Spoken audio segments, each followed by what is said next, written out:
Salutations everyone, and welcome back to Let's Play Sunless Sea. I'm your host, BrainBoy20, and where we had last left off, we had been scurrying around trying to locate... Well, was Gators Moor in the last one? Because I just remember Gators Moor a lot. It's been a few days since I've last played this. Oh yes, I was attempting to buy a bigger ship. On second thought, let's not buy it just yet. Let's just stick with what we've got until we have a bit more cash. Because if I remember correctly, I was very strapped for cash. We did it last time, so I guess the undoing was to my benefit. Anyway, with a soothing copper long box and a strange catch, I know exactly where I'm going to send that in. Let's buy everything we could possibly need. He says as he yawns horribly. And with what's left Miss Penny's provisioners, we're going to buy some casks of mushroom wine, because if I remember right, our current objective was to locate Palmerstone. Yes, so we have to go north anyway. Admittedly, the mushroom wine is probably not the best one that I could take going in that general direction, because I don't think there's any people who'd be really interested, but we'll buy them anyway. Is there anyone directly on the way? I guess if we head down south... Oh yes, and we also failed to free the sisters from their torment of Hunter's Keep, or at least the one. Because my stats were too low and failed at 50-50 multiple times in a row. Because that's a totally fair thing to do, 2 playthroughs in a row. Anyway, with nothing more better to do, let's shove off once more to the deep dark Z. With a little bit of an update, as a result of the poll, I was going to set up a Patreon today. Unfortunately, it was apparently the same time that they had decided to send my nephew over for me to watch without me being informed or warned of it, like, any time beforehand. So that's going to be delayed. Aside from that, there's not really much else that's heavily new with me. I'm just kind of messing around with my friends playing the roleplay Only War, with my shamanistic psyker running about, and it's definitely an interesting one. With me being able to use divination so often. And again, I kind of need divination to not die at this point. Actually, yeah, there's no reason to go back to Hunter's Keep anymore. You can't gain anything by going there, and it's now infinitely harder to get any of the gods' attention. So where are we going? I guess we'll just hold on to the mushroom wine and hope that we can sell it off somewhere else. We're pretty much going straight to Palmerstone. I'm probably going to just make a quick stopover in Pigmode Isle. Anyway, aside from that, XCOM 2 has been released a day before the birthday of Sunless Sea, which happens to be today. For those who didn't understand what I just said, that's because I break up my sentences far too oddly for even me to understand. Anyway, so unfortunately the Sunless Sea birthday's a bit overshadowed, but happy birthday to this game, and may it be a glorious one.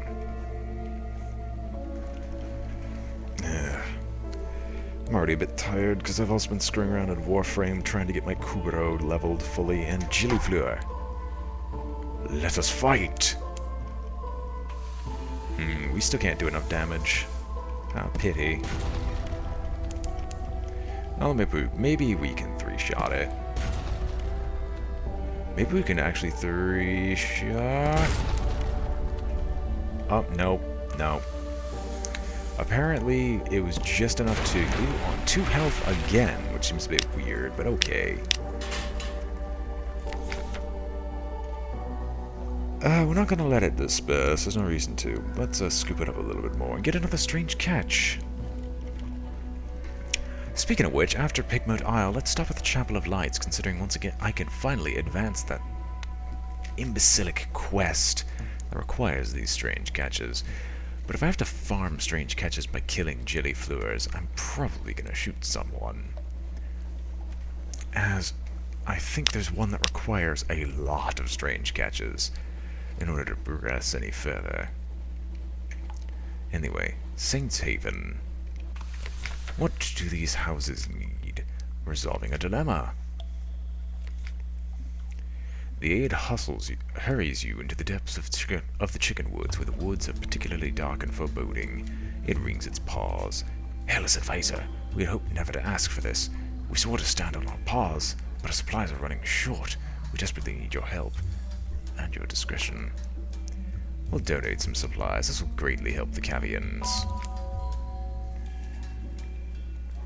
A careful delivery. The aid meets you at the ship with a pair of trusted assistants. None are used to manual labor and can barely pull the small, heavily loaded cart. They speak first in appreciation and then with exhaustion as they slowly drag it away to the town gates. Lost 5 supplies, but they gain 2 civilization and an increase in spirit. So, how much does it cost now? Ooh, just barely.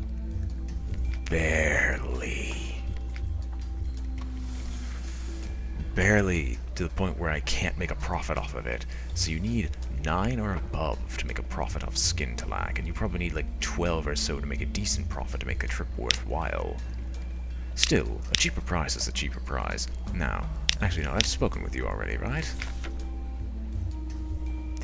Yes, so it's... Yes, the Chapel of Lights. We already spoke to him once, I just completely forgot about it.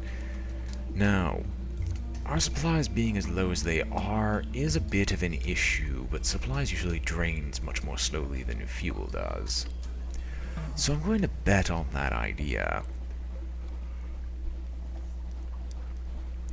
At least I'm going to bet on that idea being good enough to be able to carry us through the rest of this journey. If not, I'll make an emergency purchase of supplies, which will take a heavy hit to what echoes I have, but that's not a humongous issue to me. We are skirting the vortex a bit close for my liking, but I don't actually know what happens if you fall into it, and I'm not inclined to find out. Right, so let us see what you have for me today.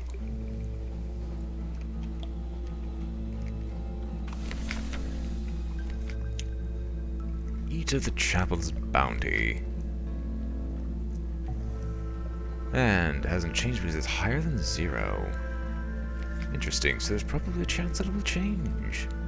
Probably. Gathering intelligence is of course always useful. I'm not going to attend to service because that's an awful thing to do, and it's going to take forever to be able to pull that off. But we'll see what the sigil-ridden Navigator races toward the chapel is supposed to mean. This is the place! Hark the bell! Within, the air is heavy and hushed. You enter to see your navigator shaking a smiling priest by the collar. It led me here. Tell me what it means. Look at it. Look at it. The priest disentangles himself as politely as possible. I'm sure we can find you a path to put you on, my friend. He examines the sigil with the professional air of a collector. But we would need your help in return. It's live specimens, not strange catches. I don't know why I kept thinking it was strange catches. Who needed strange catches then? Pay our price. Our stores are running low. If we cannot feed our congregation, our mission must end. Can you provide? The fresher, the better. Your navigator has nothing. He pleads for your help.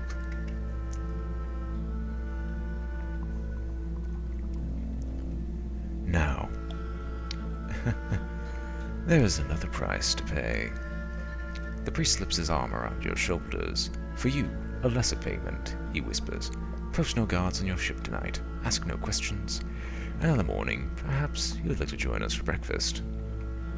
A red and white smile. Well, unfortunately, this is Pudero's character, and he's politely asked me not to sell off the captain's soul or anything similar to this. He never did say anything about cannibalism. So I suppose we're still keeping the crew of a sort. Supposedly. A new destination. The chapel's congregation are soft-footed. No one on the board hears them come or go. In the morning, a crewman's bed is empty. You divert your crew's concerns. Later, you take part in a late, warm, red breakfast in the church's crypt. When you emerge with the smiling priest, your navigator hurries forward from a pew. The sigil! What does it mean? Who carved it on me? What did I do to deserve it? The smiling priest raises a hand. You're on a journey, my friend. Take one step at a time. I've seen your sigil before, carved in the ice at Frostfound. Go there. You will answer your first question. That will lead you to the next. The navigator's thanks are muted. He plods back to your ship. Before you leave, the smiling priest gives you a wink.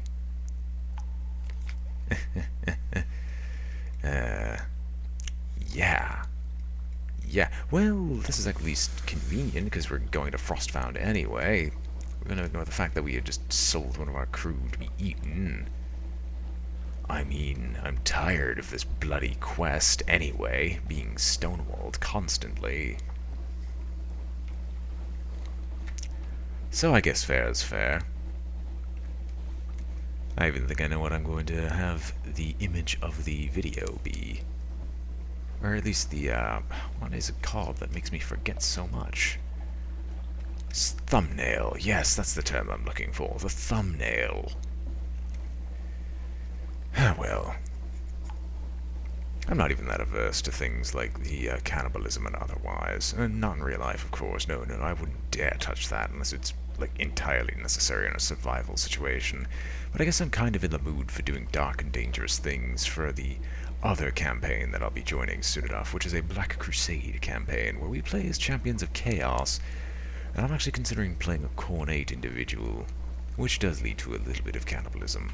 Just a little bit, as we are all to be space marines of the chaos gods. Anyway, Frostfound, towers and ramps and galleries of stairs of ice, raised and spun like an architect's honey dream. No spider ever wove so complex a web. The towers are utterly pristine, untouched by human life, but a pitiful encampment squats by the dock. Oh, no.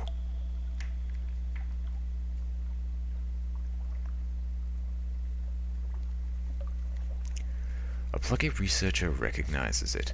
I know it well. I can show you, but the way isn't easy. I'll not take anyone frail. You'll need ropes, crampons, skins, tents. And I'll want paying, of course. My bursary is wearing rather thin. No shops available, curse you. I'm not going to look directly at it, but I will drop my terror, gain some supplies and fuel, and port, and we'll come back later. As of right now, we're too low on supplies. That annoys me. I had just a perfect opportunity to, like, advance by several leagues. It turns out we needed, like, 1,000 points of supplies. Who knew? Who bloody well knew? Anyway, we're on to Palmerstone. They're calling my name again, but I am not going to call back. In fact, I will flat out ignore her. She needs to learn to wait when I'm recording. Because, of course, as soon as I start recording, my nephew has to wake up after he's been sleeping for, like, an hour. Alright, excuse me. Be back in a moment. And we're back after that little bit of annoyance. It just goes to show you that in this household, as soon as you try to do anything besides mindlessly play video games, you will, of course, get interrupted. Now, of course, it wasn't all that bad. There was actually a bit of an emergency going on, which made sense why she was just calling me in the first place, as I wanted to get some medicine for my nephew, as he recently got over the flu, and they're helping him try to get back to being a bit normal, in a normal sleep schedule and otherwise. So I guess I came off as kind of a dick, but I'm just really annoyed that he just was dropped off here, from my point of view at least, just without provocation. And as such, everything I had planned to do today, which would have set me square with pretty much every issue in my life, had to be forestalled, because I would have to watch him every once in a while, or he would barge in at the most inopportune times. So yeah, that's fun. On the bright side, That whole shenanigans gave me an excuse to get a massive bottle of sparkling water, so I'm fine now. Or this slightly more cheery than when I had started. Anyway, let's see, what does Palmerstone have for us? Naturally, we go up to the crater, visit the wistful Deviless.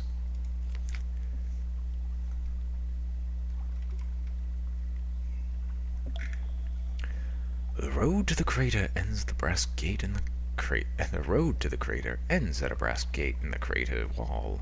Beside it stands an oddly charming little cottage. It's thrown together from pumice and basalt, but it features honeysuckle. An equally charming Deviless in a tea gown leans against the cottage wall, twirling a parasol and fanning herself. "I am the guardian of this place," she remarks languidly. "You may not pass, but can I offer you a cup of Armiliara tea?" A hesitant request. "Do you happen to have a case of souls for me?" "No, I'm not going to eat them. We don't eat souls.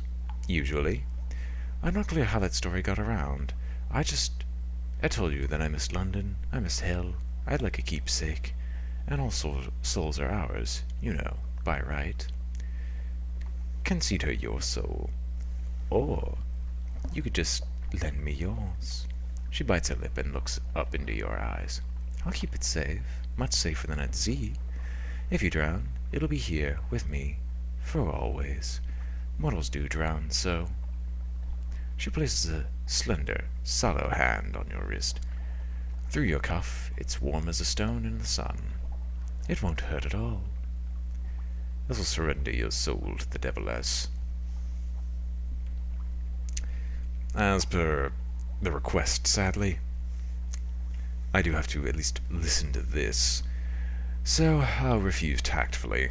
You do not, at the moment, feel that the Deviless needs any more human souls. A tearful nod. "I understand. It is a little indelicate, but I've had so few human friends.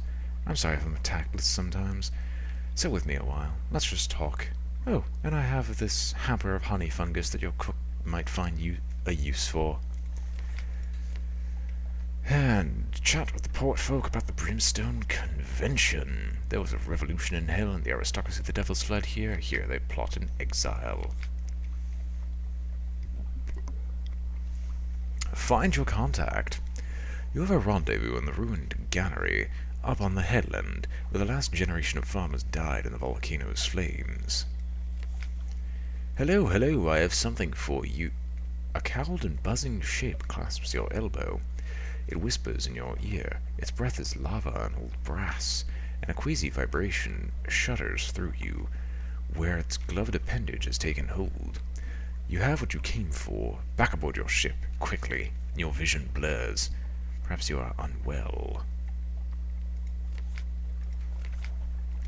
Well then, that's not terrifying at all, but let's dig amongst the ruins. Perhaps the villagers left valuables behind. You could pick over their remains and see what you might find. Oh, can I sell here? Yes and no. I could buy fuel at a discount price, but that's not actually that useful. I don't really have much of a use for that. Supplies is only slightly more expensive, but I don't feel any urge to purchase one or the other. However, I will take a look around the ruins and see what we can find. Remember a very distant shore and lost 2 supplies? Emptiness. The creases of your palms are grey with ash, your crew coughs insistently, you find nothing but ruined fields and empty shelves.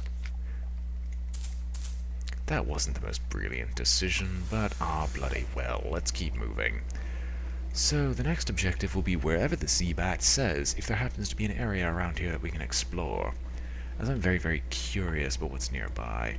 Unless I can make a break through the trip through the Salt Lions, but that would require me going down to Wisdom, Salt Lions, and then straight back to London.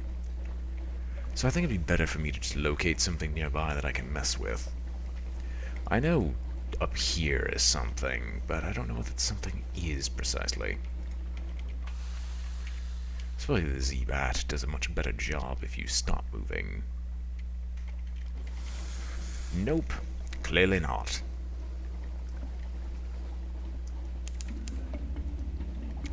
Storm Bones, St. Eligius sends his fires to dance in the air. On deck, very, very far away, we see the great light of the Ragged Crow. Well, they did say very, very far away. I'm inclined to believe them. Down's 8.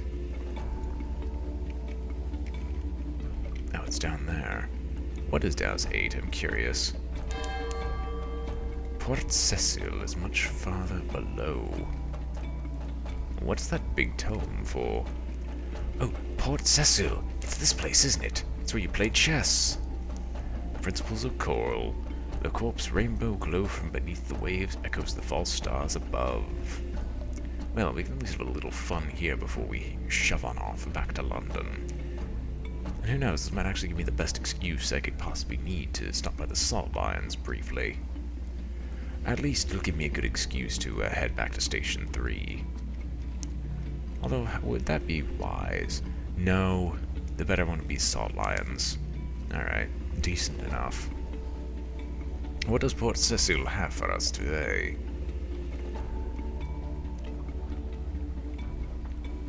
For those who've actually been viewers of me for a long time, the reason I hate being interrupted so much is that it creates a lot harder of an edit for me to make, as I actually have to edit the audio to line up with the second part of the video perfectly. Or else I'll never upload it, because I'll just keep shifting it around. Anyway, probably not the best idea to start that conversation now, for we have arrived at Port Cecil, a socialist silver glow, a haven for players of games. Rumpled convolutions of coral fill the water, glimmering with silvery light. The harder you look, the more you see shapes amid the chaos, almost as if they were sculpted. This one could be a crenellated castle, that one a horse's head. A neat little port huddles into the side of the coral island. Prosaic imperial docks and houses tucked away in a baroque organic chaos. In that curious silvery light amidst the frozen chaos of coral, the scene has the unreal air of a pencil sketch, crumpled and discarded. Well, this music is definitely new. Let's gather some intelligence.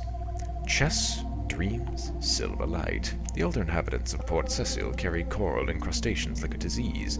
Splotched with silvery light, they like to go up into the limestone heights behind the harbor to lay their heads against the pillars and towers, stare at the roof beneath, dream, open-eyed. Sometimes they speak of things far away, the Khanate work, the smuggler wars, the Fathom King's secrets. Perhaps it's not all invented.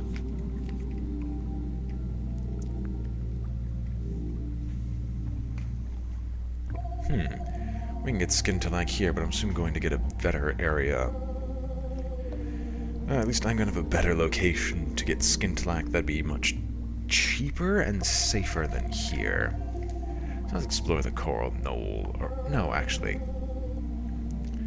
Chess.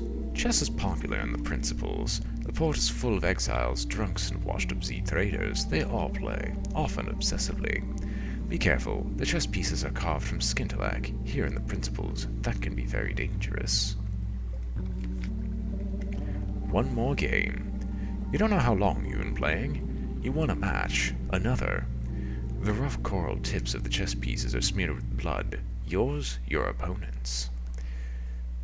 But you have begun to realize that your moves recapitulate the movement of the powers of beneath, the flukes in their shapelings, the bazaar that lurks in London, mounted nomad that prowls the sea. Salt, stone, storm. With every move you take, the shape of it becomes clearer in your mind, sharper. Checkmate, you say. One more game. Your first officer is tugging at your arm. Ignore them. You have chess to play. Win enough games, and, well, something else will happen.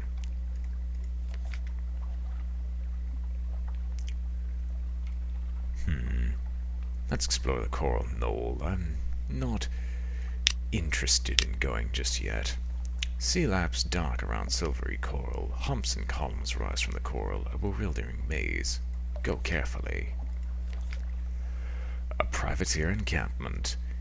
This was an empty cliff top above the bleak waves. Now it blazes with color. Striped tents, colored flames, the music of pianola and kettled rum. Mustachioed women and languorous men play chess, carve bones, eat cats, and polish their terrifying brass weapons. These are Iron Republic privateers, pirates whose practices contravene the very laws of nature. Attack! They are numerous, but lost to wine and music. You will have the element of surprise, but it's very hard to know exactly what those weapons will do. Or creep close and eavesdrop. The Republic is privy to the gossip of hell. Creep close and you may learn impossible secrets. Fragments of meaning. They're speaking of a raid on the Khan's glory, from which they stole pieces of prayer, of a boat that a rival band made about stealing the Empress's wedding dress, a boast about stealing the Empress's wedding dress, of a sort of spiced meat which fills the heart with love. But they speak too, almost coherently, of privateer lairs in the western wall, of passwords in use, of brass embassy protocols, and of tuning technique for drawing lost souls close. A buzzing rises in your brain as you listen until your eyes become unfocused and your tongue feels thick and heavy. You keep away before anything worse can happen, but this is an odd and useful miscellaneousy of facts. We've gained fragments, terror, and succeeded in a challenge. And you know what? We'll play one more game of chess before the end of this video. One more game. You don't know how long you've been playing. You won a match, another. Oh wait, we've done this again. 2 secrets pages. Win enough games, something else will occur. Initial gambits. And it's only going to get harder and harder. Well, with nothing else occurring there, we shall end the video here. Hope you've all enjoyed watching. This has been BrainBoy20 with Let's Play Sunless Sea, and I am signing off. If you enjoyed the video, remember to like, comment, or subscribe, for it helps out a great deal, and I hope to see you all next time. Farewell.